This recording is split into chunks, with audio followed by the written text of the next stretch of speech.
Bayan Party List Congressman Attorney Chel Jokno. Sir, magandang hapon and welcome to Story Conference. Magandang hapon, Hi, Congressman. Attorney. It's nice to be with you. Hi, Eh. Rika and Ronald. Yes, sir. Ronald and Ami here. Sir, sana nandito kayo Hi, para Ami. mas masaya ang kwentuhan natin. Oh, Oo nga. Next time. Sige, sir. We'll take it on that. Sir, teka, let me start off with the I think one of the more recent among them, of course, yung nangyari kay Lara de Lima. But before that, I'll go first dun sa yung Kiko and Bam. A lot of people are still trying to make heads or tails dun sa nangyari kay Kiko and Bam. Actually, hindi pa naman nangyayari kasi hindi pa naman nagko-convene ng Congress. Pero mukhang expectation is that they may lean towards the majority. Now, I understand si VP Lenny, former VP Lenny has already weighed in. Ang sabi niya, kailangan dalawakan ang space for dissenting views, embrace collaboration and inclusivity. Hindi raw pwede puso at emosyon lamang ang pinapairal. So you're having you're hearing quite a bit of hindi quite a bit, a lot of opinions coming from both sides. Merong against, merong for. Kayo po, from your perspective, ano po ang inyong pananaw doon? Well, unang-una, Ed, hintayin na muna natin yung July 28. Doon talaga natin malalaman kung saan sila papanig. At as far as from where I stand, and with the agenda that I'm pushing for our youth, para sa mga children natin, I tingin ko it won't make a difference. Because I know that when it comes to issues that affect our youth, ipaglalaban pa rin nila Sen. Kiko at ni Sen. Bam yan. Kahit kung ano man na maging desisyon nila pagsimulan ng session sa 28. So kahit saan silang panig, whether majority or minority, you're confident that you can count on them. Yes, because even if you base it on what has come out so far, for example, yung sinasabi ni Sen. Kiko about the pushing for food security, agrarian issues, ay siyempre nakaka-apekto rin yan sa kabataan natin. At kailangan natin isulong ang mga polisiya na makakatulong sa lahat ng kabataan Pilipino. Okay. Pero tinatanong namin kasi to, Congressman, kasi nalilito yung mga tao ngayon kasi we've always associated the minority with yung hindi pro-administration, kahit hindi opposition. Basta hindi sila yung allied with the administration. And we were, everyone was expecting na Senators Bam and Kiko would be joining Senator Risa in the minority dahil si Senator Risa talagang minority siya. Ngayon meron pang mga remark dyan na I'm sure hindi basta-basta said lightly na she's all by her lonesome sa minority. Paano yun? Merong role ang minority, especially in the Senate. You have to sit in all the committees, di ba? You need the presence there. Paano kung lahat nandun sa majority? Well, tama yun na Amy. At alam mo, si Sen. Risa has really been through, ang dami talagang dinaanan ni Sen. Risa, lalong-lalo na nung nakarang administrasyon. And yet, kahit na mag-isa siya, ang dami pa rin niyang nagawa para sa bayan. Kaya I'm very confident that she can handle herself in any situation. Kung ganun nga magiging sitwasyon niya, she's had that experience already before and she's been able to turn it to her advantage. Ang napakaganda ng kanyang track record kahit na mag-isa nga siya. Ngayon, at least I can say that as far as we are concerned in Akbayan in both houses, in the Senate and in the House of Representatives, para sa amin, we are joining the minority. That is very clear to us. I'm wondering lang, sir, if Akbayan as a party has talked about this issue at length, and if there has been a position or a stand by the party as far as I know hindi pa nagde-decide yung dalawa. I mean, hindi pa sila nagde-declare at least. Pero in the event that they do end up with the majority or the minority, does Akbayan already have a position or kahit pa paano, perspective on this as a party? Well, first of all, what is clear to us is that we in Akbayan are going to go with the minority. And it's a bit premature for us to have a concrete stand on Senki Conserva because we won't know until the 28th kung saan talaga sila pupunta. So we'll have to wait and see. And there's still some space for decisions to change, between now and the 28th. Pero sir, isn't there any concern at the very least? Kasi we are seeing some disappointment kahit paano from several supporters of both Bam and Kiko. Some of them are my friends as well. And I can see their Facebook posts na parang may panghihinayang at yung iba medyo may sama ng loob. So I'm wondering lang kung isn't there any concern from the part of the what you'd call the traditional opposition na kahit paano nagkabiyak yung or at least on the surface nagkabiyak yung opposition. Monitor din namin yan. But I think it's too early to say that meron ng biyak sa opposition. Hintayin natin kung ano yung magiging pasya nila pagsimula ng session natin sa 28. Congressman, ano ba yung what about the situation sa House? Ano ba yung nag-shape up doon na magiging minority?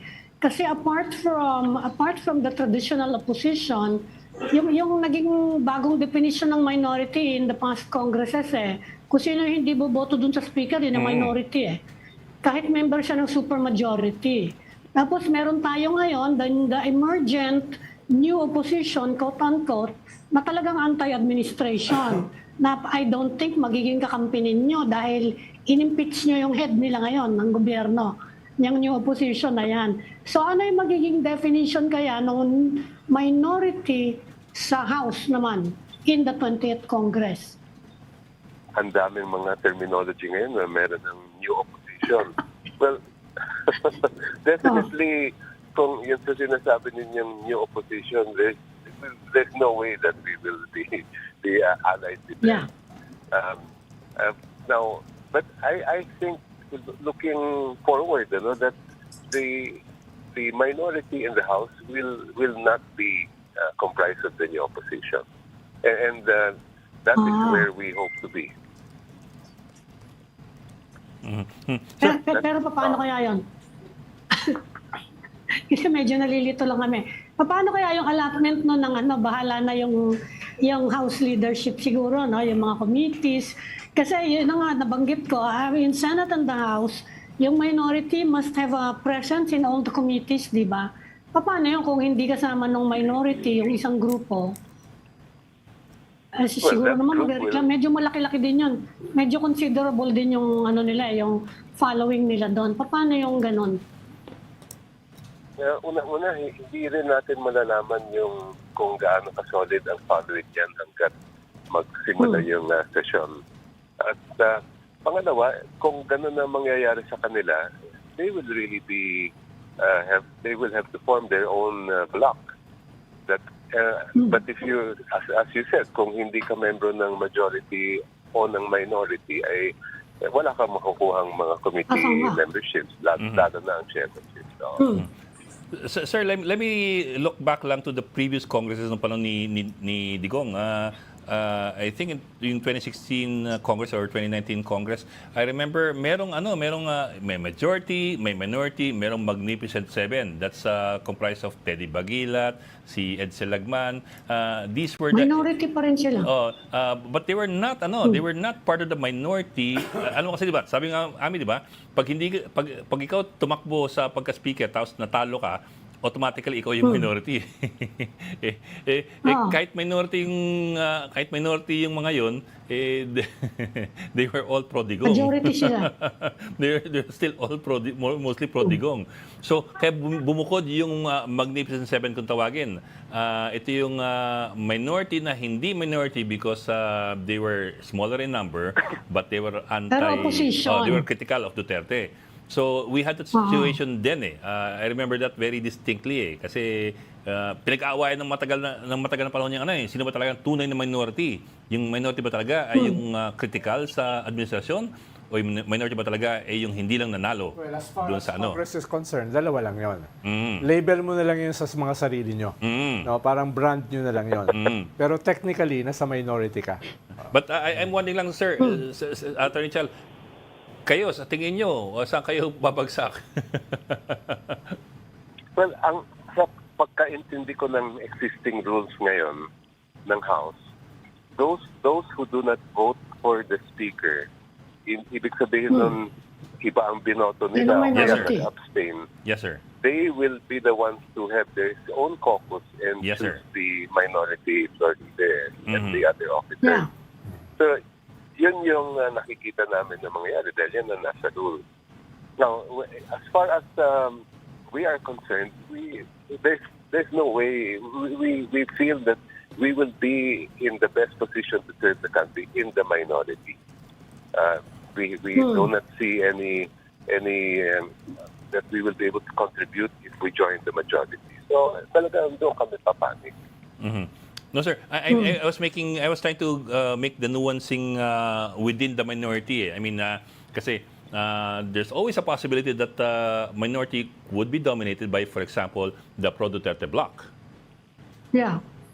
In which And case, isa pang possibility na pinag-uusapan din ngayon, congressman, sasabihin nila, it's likely na mapupunta kayo sa majority because they are thinking that you will be supporting the Martin Romualdez, of course, as speaker. So it's possible na mapupunta kayo sa majority. At pag nangyari yan, pag nagsona si President Marcos, ang nagka-counter sona yung minority That will be the Duterte camp. Well, there are two possible scenarios for the minority. Yeah. Yung isa yung nabanggit ninyo, Amy, at Ed, Yeah. na it will be the Duterte camp that will be considered. But I think that's going to be very remote.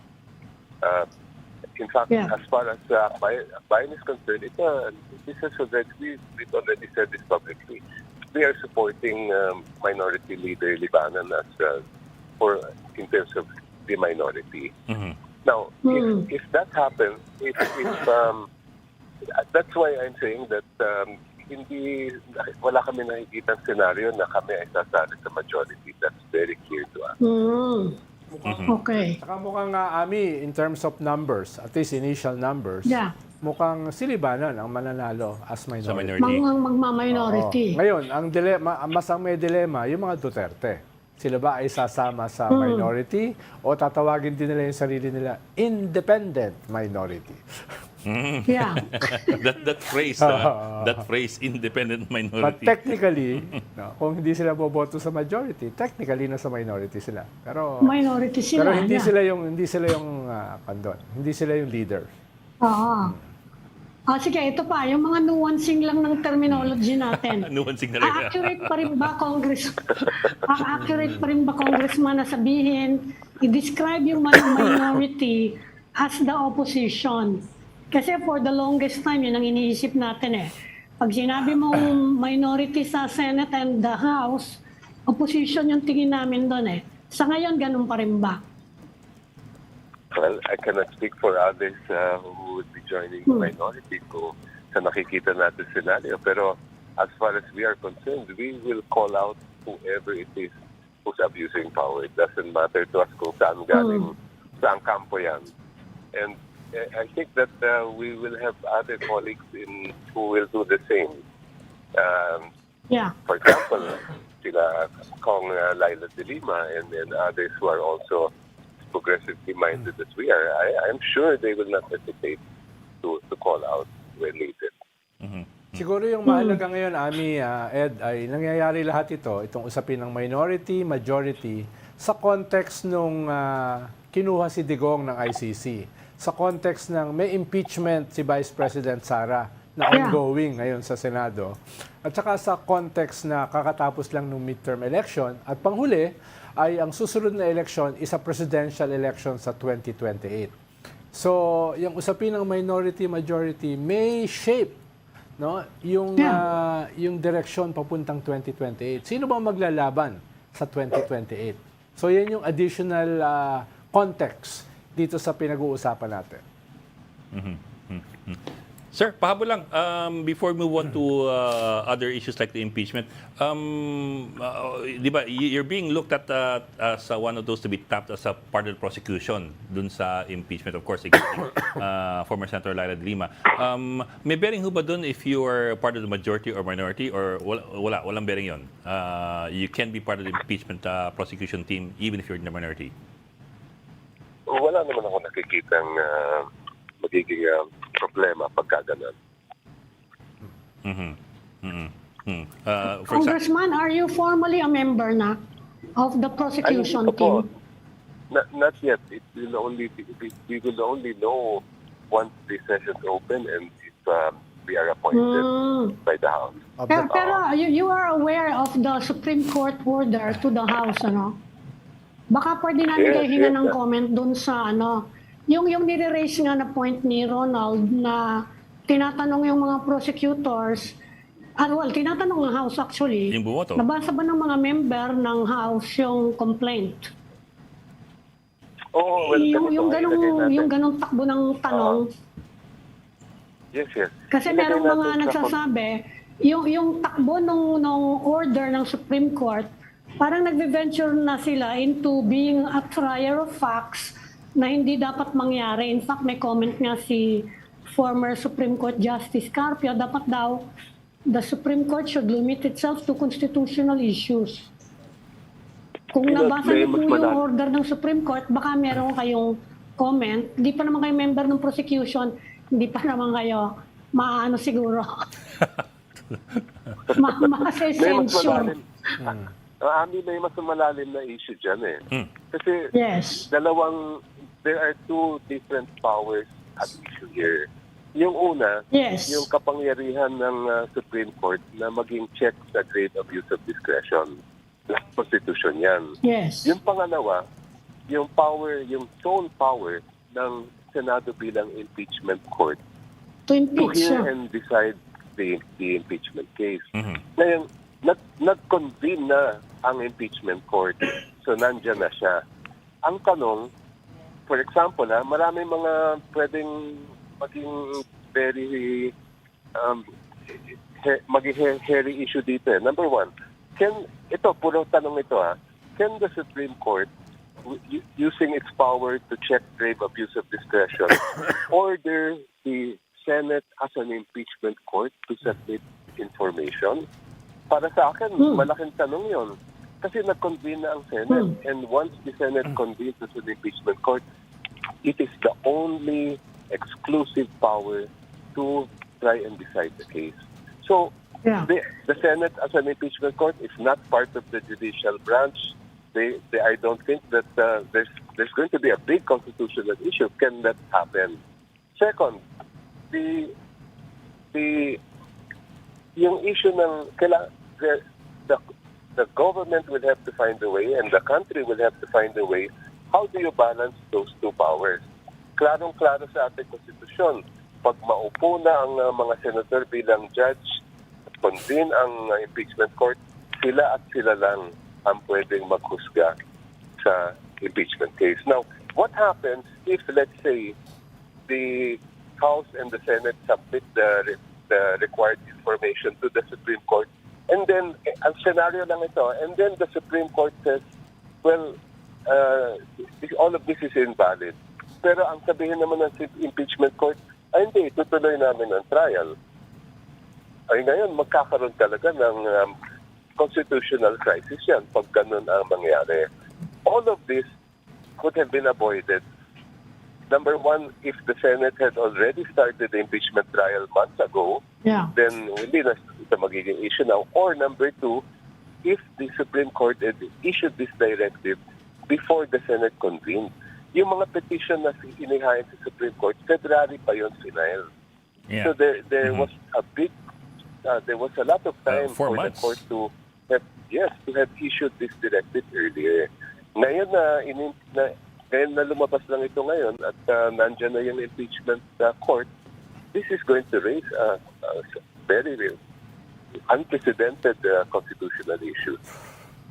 Sir, are you saying, sir, tell me if I'm getting this right, are you saying that questionable yung pagkaka-order ng Supreme Court sa Senate Court to submit information? Kasi you were saying, can the Supreme Court, using its check power, order the Senate Court to submit information? So is it questionable? I mean, is it something that is an overreach on the part of the Supreme Court? Well, it's something that even us in the legal community are wondering about and raising questions about, because it's like you have two courts that are totally separate from each other. Yung impeachment court, sui generis yan eh. Hindi naman yan bahagi ng any court system. It only comes into play pagka may impeachment articles na umabot. Then you have the Supreme Court, and that raises the big question: can one court direct another? And what if the two courts come up with different decisions? Let's say one court says this is a valid, we're going to proceed, and the other court says no, you cannot. Paano yun? This situation is very unique and only gave rise because of the timing of the directive and the delay in the trial of the impeachment. Kung mas maaga sana yung desisyon ng Korte Suprema na hingin itong mga impormasyong ito bago mag-convene yung impeachment court. Ay, walang problema kung dati pa nila nailapon yan. Okay. Ami, move on tayo sa or you still wanna go with impeachment? Sige, yung kay na. Kay Laila. Sir, yung legal question, sorry. yung nangyari kay Senator Laila, well, Congresswoman Laila, you have the National Prosecution Service, at least the panel prosecutors, filing an MR with the Muntinlupa RTC, asking the RTC to adjudge her guilty. Question then, of course, is that double jeopardy, triple jeopardy, or is it still allowed in the rules of court? Ang aking opinion dyan, hindi na pwedeng gawin ng prosecution panel yan. And let me explain why. Yung order ng Court of Appeals sa RTC was simply to rewrite the decision. It was the Court of Appeals did not reverse the judgment. They did not say anything about that there was anything wrong with the acquittal. Now, ginawa na ng court yung utos ng Court of Appeals. And that should put an end to the proceedings. If ever there are any issues that the prosecution wants to raise, then they should raise it with the Court of Appeals, not with the RTC, by filing an MR for a case that has already been twice dismissed.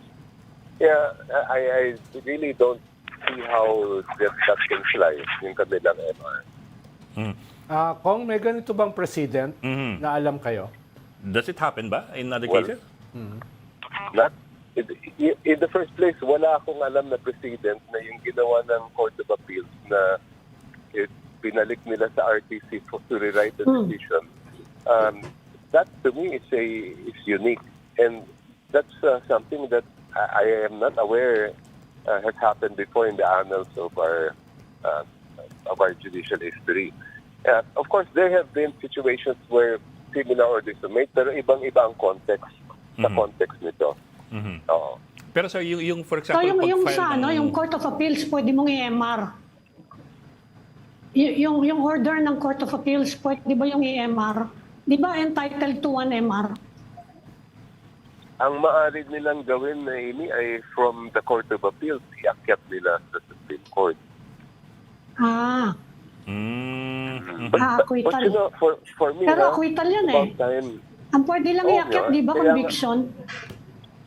Kasi ang iakyat nila yung naging Yung ruling order ng Court of Appeals.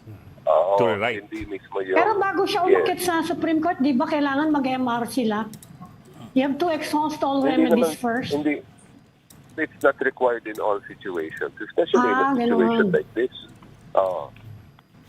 Pero sir, yung Okay. pero sir, yung pag-file ng MR with the same court to try to overturn an acquittal, has that happened before? Same court, within the same court, RTC pa rin. Na-acquit if there are other examples, meron na bang na-acquit before ang RTC tapos nag-file ng MR yung mga prosecutor to reverse the acquittal? That in itself is already double jeopardy, yes. Mhm. Kasi klaro naman ng Constitution dyan, you cannot twice be put in jeopardy. And by filing an MR after you have been acquitted, ay yun na nga yun. Kaya, Normal. it's about time, dapat, whoever is there in the government, the prosecution panel, has to move on. It's very clear that there's no basis for a case against the former senator and now Congresswoman Laila De Lima. Don't waste any more government resources on this. Focusan nyo na lang yung mga dapat talagang i-litis at i-prosecute.